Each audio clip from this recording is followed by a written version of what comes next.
नमस्कार साथियों, आपका BNK24 चैनल पे बहुत बहुत स्वागत है।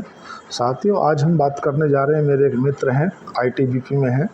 उनका मेरे पास में पर्सनल मैसेज था। वो ऐसा बोल रहे थे कि वोडाफोन आइडिया में थोड़ा सा क्या हुआ, उसे स्पष्ट से थोड़ा सा विस्तार से बताइए।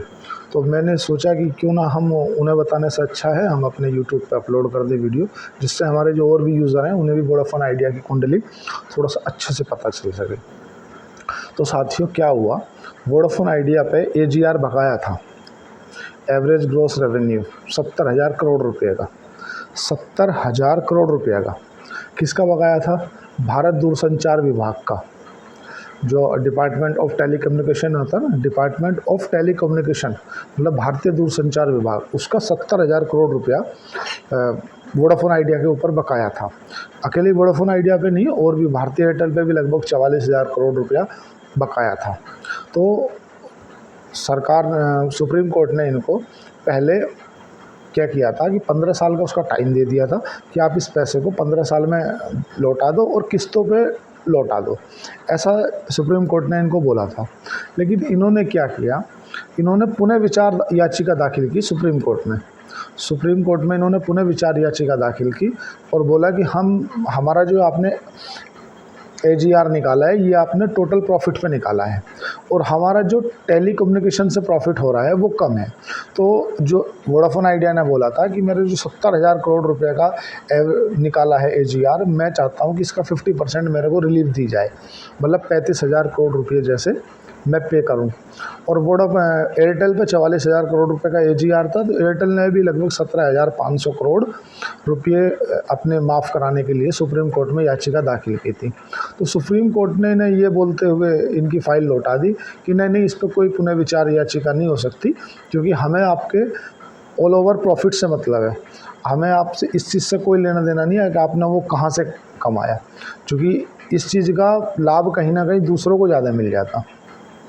अगर टेलीकम्युनिकेशन की बात करें तो वोडाफोन आइडिया के पास में ओनली फॉर एक ही है, टेलीकम्युनिकेशन का ही सिस्टम है। लेकिन एयरटेल के पास में और भी बिजनेस है। भारतीय एयरटेल का जो पेमेंट बैंक भी चलता है, एयरटेल का DTH सेवा भी चलती है, तो और भी बहुत फैक्टर हो सकते हैं। बट सुप्रीम कोर्ट ने ये बोलते हुए लौटा दिया कि नहीं, इस पर कोई पुनः विचार याचिका नहीं हो सकती, अब तो आपको ये लौटाना ही पड़ेगा। तो इसलिए ये वोडाफोन आइडिया जो अभी लगभग 18 रुपये पे चल रहा था, और मैंने अपने क्लाइंटों को, जो भी मेरे मतलब ऑफलाइन है या ऑनलाइन है मेरे यूज़र हैं, मैंने उनको लगभग 15 रुपये पे था, तब वीडियो बना के डाल दिया था कि इससे निकलना ही बेहतर है, कंपनी में दम नहीं है। अभी देखिए सर साथियों कि अभी वर्तमान में 10 रुपये पे चल रहा है शेयर का प्राइस। मैंने 15 पे वीडियो बनाई थी, मतलब कंपनी की जो ओवर वैल्यू है ना, वो सब 50% ड्रॉड हो चुकी है।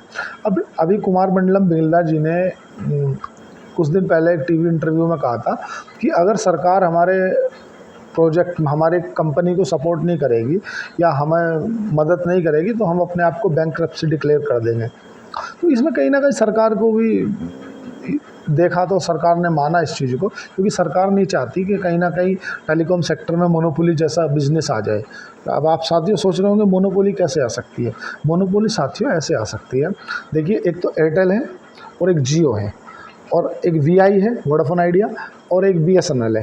ये चार जो इस सेक्टर के जो सबको सर्विस प्रोवाइड करते हैं, चार हैं। तो आपको मालूम है वोडाफोन आइडिया की क्या कंडीशन है। BSNL में अब धीरे धीरे यूज़र बेस बढ़ रहा है, और अगर ये दोनों ही कहीं ना कहीं सिमट गए तो फिर ये दो रह जाएंगे, ओनली एयरटेल और जियो। और जियो और एयरटेल फिर वो अपने मनमानी प्राइस बैंड करेंगे, आप मनमानी अपने टैरिफ हाई करेंगे। तो कहीं ना कहीं सरकार भी चाहती है, और उसका कहीं ना कहीं सरकार ने इनको लाभ भी दिया। सरकार ने क्या किया कि इनको जो पुरानी इक्विटी डेट था, सरकार का जो कर्ज था, उसे इक्विटी में कन्वर्ट कर दिया। दोबारा समझो अगर नहीं समझते हो। जो 1,000 करोड़ रुपए इन्होंने सरकार से लिए, सपोज करो 12% के एनुअल रेट ऑफ इंटरेस्ट से लिए, तो इनको क्या था, 120 करोड़ रुपया तो सरकार को इंटरेस्ट देना ही है, भले ही आपको प्रॉफिट हो चाहे लॉस हो, समझो। और ये 1-1 लाख करोड़ नहीं लेता है। अभी इसका वोडाफोन आइडिया की कुल वैल्यू अगर आज पूरी डेट में पूरी कंपनी बेच दी जाए तो लगभग 70,000 करोड़ रुपए की है, 71,200 करोड़ की। और कंपनी के ऊपर जो डेट है, वो जो कर्ज है, वो 2.5 लाख करोड़ का है। तो आप समझिए कितने गुना कर्ज है। 70,000 करोड़ की कंपनी है और 2.5 लाख करोड़ का कर्ज है, और कंपनी क्या है 17,000 करोड़ रुपए का प्रॉफिट कमाती है और 25,000 करोड़ का ब्याज देती है। उस 2.5 लाख करोड़ का जो ब्याज होता है वो मतलब 10% जैसा हो गया, 2.5 लाख का 10%। अब आप समझ लीजिए, ये तो हो गया। दूसरी तरफ इसका जो कॉम्पिटिटर खड़ा है एयरटेल, एयरटेल का जो मार्केट कैप है वो है 10.5 लाख करोड़ का, 10.5 लाख करोड़ का मार्केट कैप है एयरटेल का, और एयरटेल 80,000 करोड़ रुपया कमाती है एक साल में एनुअली। और एयरटेल 80,000 करोड़ रुपए कमाने के बाद जो 22,000 करोड़ का इंटरेस्ट देती है। तो देख रहे हो कितना बड़ा गैप है। तो सरकार ने इनको क्या किया था, इसीलिए अपनी जो डेट था उसे इक्विटी में कन्वर्ट कर दिया था। पहले तो ये हुआ। हालांकि APRO बढ़ रहा है इनका, एवरेज रेवेन्यू पर यूज़र, पर एवरेज रेवेन्यू पर यूज़र सब कुछ नहीं होता, क्योंकि 70,000 करोड़ रुपए जैसा AGR आप ये कमर तोड़ देगा कहीं ना कहीं। और सरकार को उतना राजस्व देना ही है, उससे उन्हें कोई लेना देना नहीं कि आप क्या है कि क्या नहीं है, क्योंकि सुप्रीम कोर्ट ने बोला आप इसे 15 साल में दे सकते हो, किस्तों में दे दो, किस्तों में अगर आपके पास नहीं है तो थोड़ा थोड़ा करके दे दो। और क्योंकि टेलीकॉम जो कम्युनिकेशन डिपार्टमेंट है उसको तो देना ही पड़ेगा आपको 70,000 करोड़ रुपये।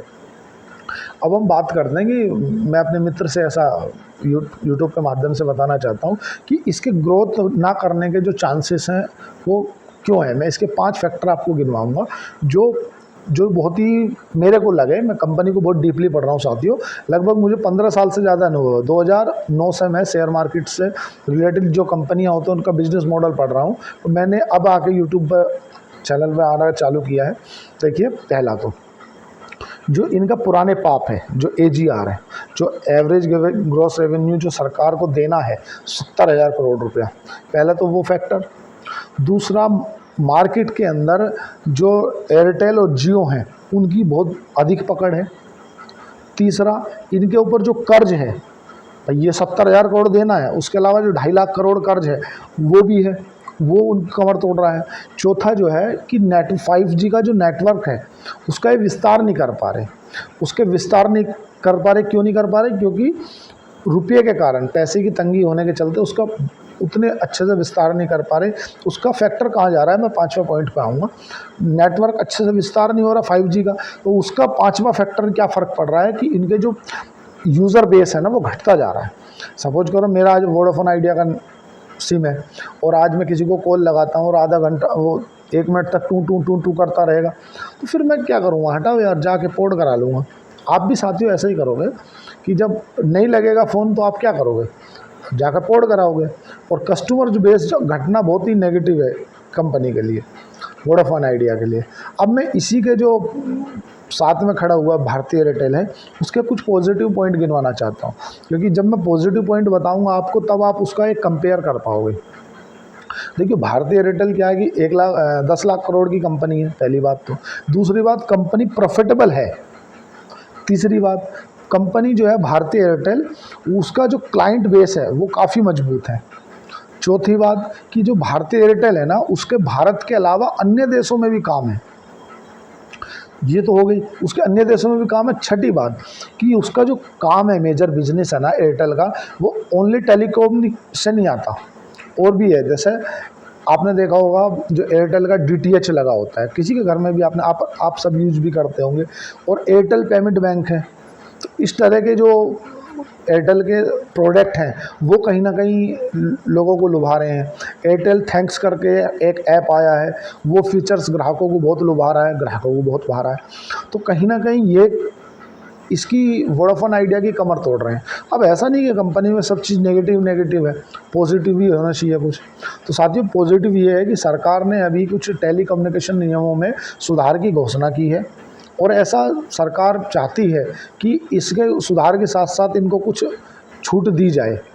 सरकार कहीं ना कहीं मोनोपोली से बचाने के लिए इस टेलीकम्युनिकेशन में मोनोपोली बनी ना रहे किसी भी 2 प्लेयरों की।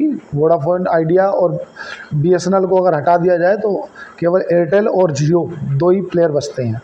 तो कहीं ना कहीं इस सेक्टर में, टेलीकम्युनिकेशन सेक्टर में मोनोपोली ना बने, किसी अपनी मनमर्जी के रेट हाई नहीं करें। उसी के चलते सरकार ऐसे डिसीजन ले सकती है कि इनको कुछ रिलीफ दे दे। रिलीफ क्या हो सकती है? साथियों ये बताना जरूरी है ना। रिलीव क्या हो सकती है, जैसे जो सरकार का भी डेट है, मतलब जो कर्ज है, डेट बोलते हैं कर्ज को, जो कर्ज है उसे हो सकता है वो अपनी इक्विटी में कन्वर्ट कर ले, जैसा सरकार ने पहले भी किया।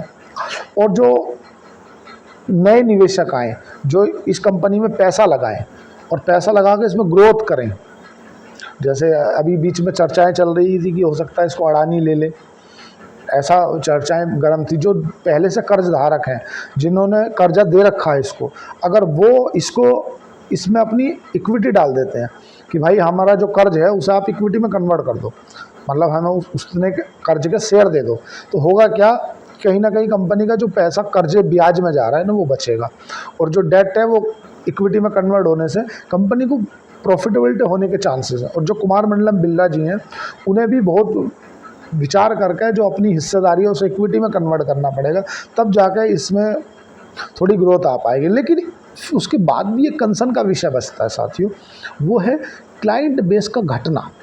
सब्सक्राइबर बेस जो घट रहा है ना वो बहुत ही नेगेटिव है, क्योंकि देखो आज के समय में लगभग 150 करोड़ की जनसंख्या है भारत की, और लगभग 80 करोड़ मोबाइल यूज़र हैं।